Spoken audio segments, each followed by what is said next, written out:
Hey everyone, Dave Palet talking baseball with you for another week. We're almost halfway through the season, so right now when you break down what's going on in the 60-game season, pretty exciting to get an idea of which teams have a chance to make the postseason. We'll let you know where all 30 teams stand and what happened in the week that just happened, and also what to expect and what's coming up, as well as telling you some of the guys that possibly could be traded and where they could be going.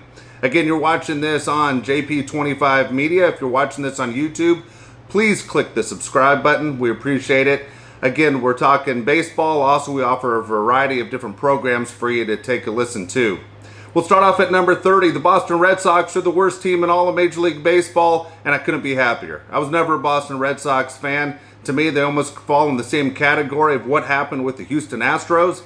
And for the Red Sox, a team that cheats, an organization that you don't sit there and tip your hat to because they were the better team, maybe a team that was doing it illegally. It's fantastic that the Red Sox are the worst team in baseball, but they do have a player on their team that could be traded and should be traded.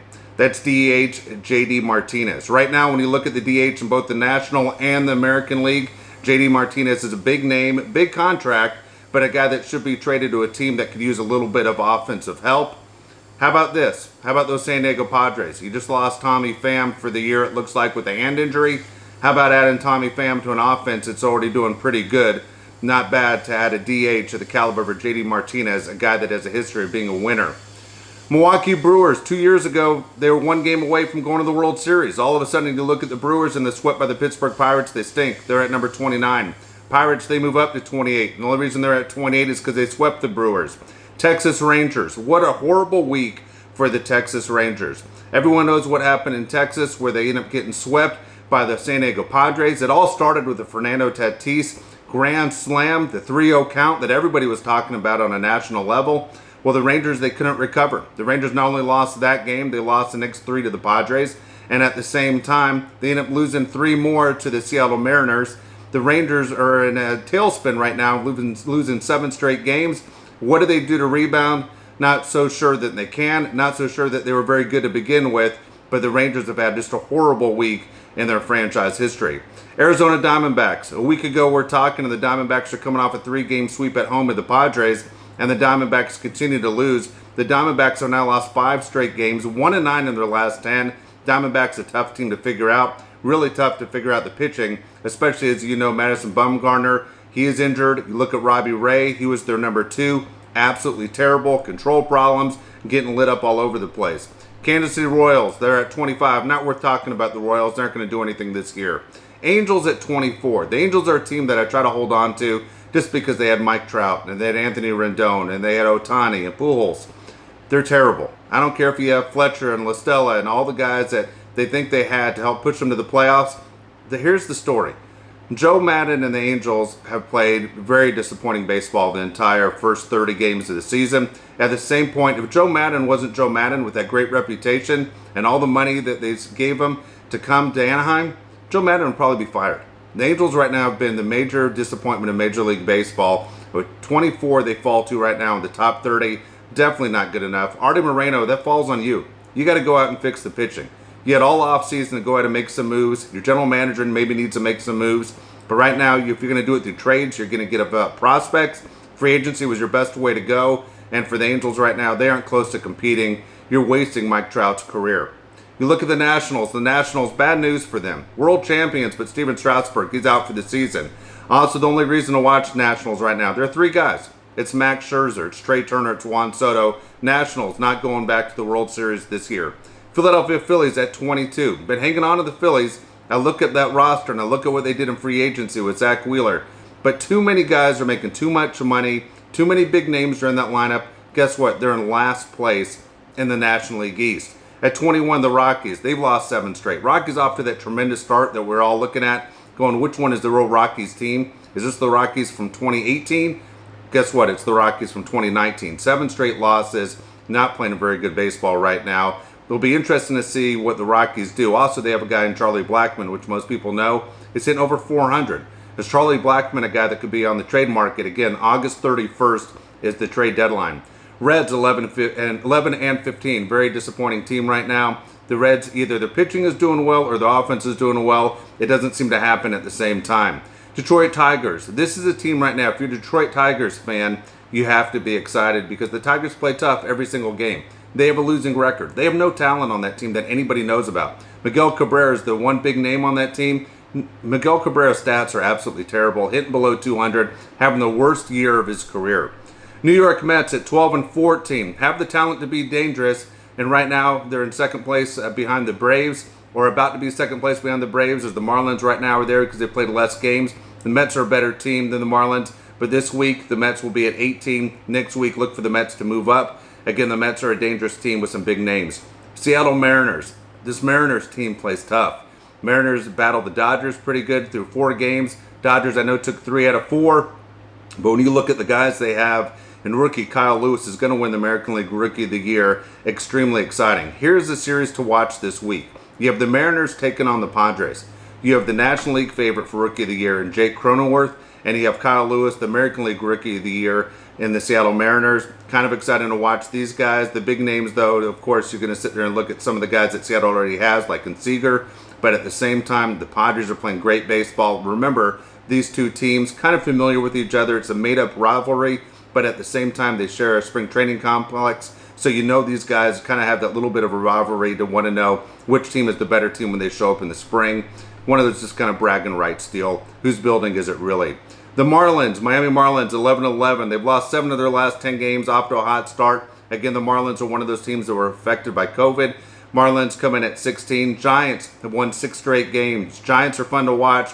Gabe Kapler doing a very good job with that team right now. Giants aren't for real, though. The Giants right now are kind of the cheap speed team.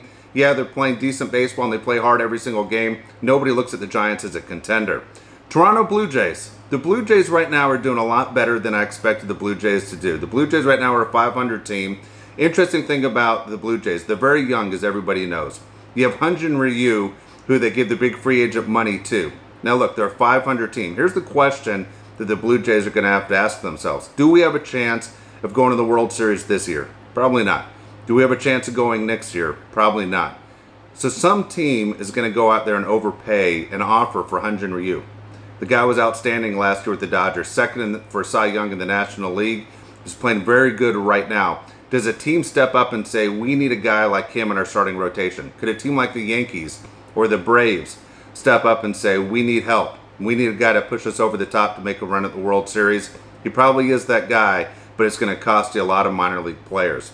The surprise team right now to me in Major League Baseball, it's the Baltimore Orioles. The Orioles don't have a name on there that you'd even know, yet the Orioles are playing 500 ball. The Orioles play every single team tough. Nobody wants to play the Baltimore Orioles. It has been years since we have said that. You got to tip your hat to the Orioles, who come in at number 13. Cardinals, as we mentioned before, one of the better teams in baseball in the St. Louis Cardinals. The pitching right now is a little bit of a question mark for them because what's going to happen is, since they have not played a lot of games, they're going to have to make those games up in the second half of the year through double hitters. Will their pitching last? Not only will it last through the season to hopefully make a postseason run, but once they get to the postseason, will they have the stamina to sit there and be able to compete? The Cardinals are always one of the better organizations in baseball. I predicted before the season started they would win their division. Right now, the Cardinals are still one of the better teams in baseball, but they haven't had to go through the tough part right now of basically thinning out that pitching staff. Houston Astros were playing great baseball, red hot team before they got to San Diego. The Padres completely destroyed the Astros this weekend. Took all 3 games from Houston. It was fantastic for the people that dislike the Astros like me. Of course, because of what happened in 2017 with the World Series and the cheating. Love to see the guys that were the big names, that were the big stars, that always put up the huge stats, struggling. It was great to see the Astros fall apart. Fantastic baseball this week and by the San Diego Padres. We'll let you know where they end up in a second. Atlanta Braves coming at number 10. Braves are playing very good baseball right now. We all know they need help in pitching. Just like I said a second ago, they need to make a move. Could they make a move for a Ryu or a Lance Lynn? Interesting to see what the Braves are going to do. They're going to walk away with that division. The AL East is going to be the Braves. The Braves are considered right now, I think by many, as the second best team in the National League, even though today they come in at number 10. Great Sunday game when they took on the Phillies. What else could you ask for? Tight game against a team inside your division. But to have Dansby Swanson thrown at home plate to end the game, it was exciting. That's everything Major League Baseball wants. A game you're going to watch from beginning to end. And, of course, the game ends on the last play. Chicago Cubs, they lead the NL Central by 3 games. Tough series against the White Sox. They struggled. They did pull out the last game, but for that city that fights over who's better, I think Cub fans will say by far we're the better team. We won the World Series in 2016. White Sox won it in 2005. The White Sox showed that they have the power, and they're coming, and they're very, very young. In the future, that White Sox team is going to be outstanding. The Cubs, though, come in this week at number 9. White Sox this week right above them at number 8. White Sox set a record, if you weren't paying attention this week. In 7 games, the White Sox hit 27 home runs. Their opponents only hit 2. That's a major league record, 27 home runs by the White Sox. Such a fun show to watch. Again, it's amazing to see how young so many of these guys are. New York Yankees. The Yankees are a team that I said was going to cakewalk all the way to the World Series and represent the American League. Right now, it's a little bit scary. The starting pitching is worse than I thought it was going to be. They now suffered injuries on both their defense and, of course, their starting rotation, that they need a lot of help. Garrett Cole's the only guy you can rely on. You look at the Yankees right now, they're a team that needs to make a trade. Now, as I said to you before, Ryu, Lin, there are other starters out there that will become available. August 31st, look for the New York Yankees to be one of those teams that's aggressive at the trade deadline. Cleveland Indians, they do have the pitching, and they do have the offense, and they do have the manager to win it all. Currently, they trail the first-place Twins by just a game and a half. Indians, though, are a solid team. No one's going to want to face the Indians come the postseason play. Tampa Bay Rays. Rays right now are playing great. 8-2 in their last 10 games, but the big series for the Rays was they showed the New York Yankees that they are the best team in the AL East. Right now, they went to Yankee Stadium earlier in the week, and they swept every game from the Yankees. Great series for the Rays, playing great baseball. Minnesota Twins, a ton of power. Most impressive thing about Minnesota is we don't talk a lot about defense because we expect big leaguers to always make plays. Minnesota Twins have only made 4 errors on the entire season. Twins are a team that this year, maybe it's a little bit different. They haven't won a postseason game in 16 straight games, but the Minnesota Twins are dangerous. Kenta Maeda looks fantastic, almost threw a no-hitter this week. The most impressive thing about Kenta Maeda was he only threw 22 fastballs through an entire run at a no-hitter. He's going off speed. So many different pitchers right now are changing up. As you're seeing a trend in Major League Baseball. For the first time ever in the history of Major League Baseball, more than 50% of the pitches are not fastballs, they're off-speed pitches. You're seeing more changeups, sliders, curveballs, which is kind of interesting how guys are, as they used to say, are pitching backwards. Oakland A's, they joined the Dodgers as the only team to have 20 wins. A's also lead all of baseball with 4 walk-off wins. A's are an exciting team. We told you from the very beginning, keep your eye out for the A's. The A's are one of those teams, even though, as we know, the East plays the East, Central plays the Central, and the West plays the West. The A's haven't faced off against the Dodgers. It will be interesting to see when those two teams go at it because many people right now consider them the 2 best teams in both leagues. Going on to my final 1 and 2. If you have not heard your name, you should be able to figure it out by now. But I tell you what, I tip my hat to the Padres. The Padres are playing great baseball. They are fun to watch. If you're a baseball fan, even if you aren't a Padre fan, what a week it was for San Diego Padre baseball. Not only have they won 7 straight games, but the Padres had their best week since 2013. 5 grand slams in 6 games. The offense has come alive. It's amazing. Since Tommy Pham was injured, the Padres started winning games. Not saying it was Tommy Pham's fault, but boy, the coincidence is kind of interesting to see how this team has picked it up since Tommy Pham's injury. The Padres have some moves to make as well at the trade deadline. They have injuries of their own. You lose your closer in Yates. You lose Pomerantz. Right now, we don't know how long he's seriously going to be out. We know Hosmer's battled stomach problems, and they still don't have a solution to the catching problems. But the big key for the Padres, and I know people give me a hard time all the time, it's Manny Machado. Manny Machado has finally been playing like the way Manny Machado was supposed to play when they gave him the $300 million.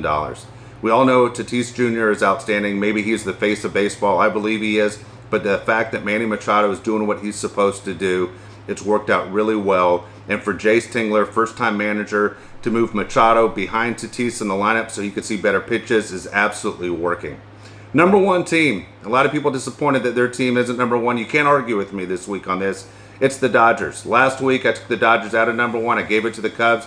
Dodgers are right in there. There's not a person out there that's a baseball fan that can look at the numbers and say it shouldn't be the Dodgers. The Dodgers haven't lost a series all year. They're the only team in baseball not to lose a series. Dodgers coming off another 3-game sweep of the Rockies, playing fantastic baseball. Again, 9-1 in their last 10 games, 11 in their last 13 they've won. The Dodgers plus run differential is plus 79. Absolutely incredible when you look at they've only played 30 games. Dodgers on pace for 44 wins this year. Also, the Dodgers lead the major leagues in winning percentage, runs per game, home runs, and ERA. Those are the same kind of numbers that the Seattle Mariners put up in 2001. We all know the Mariners didn't win the World Series in 2001.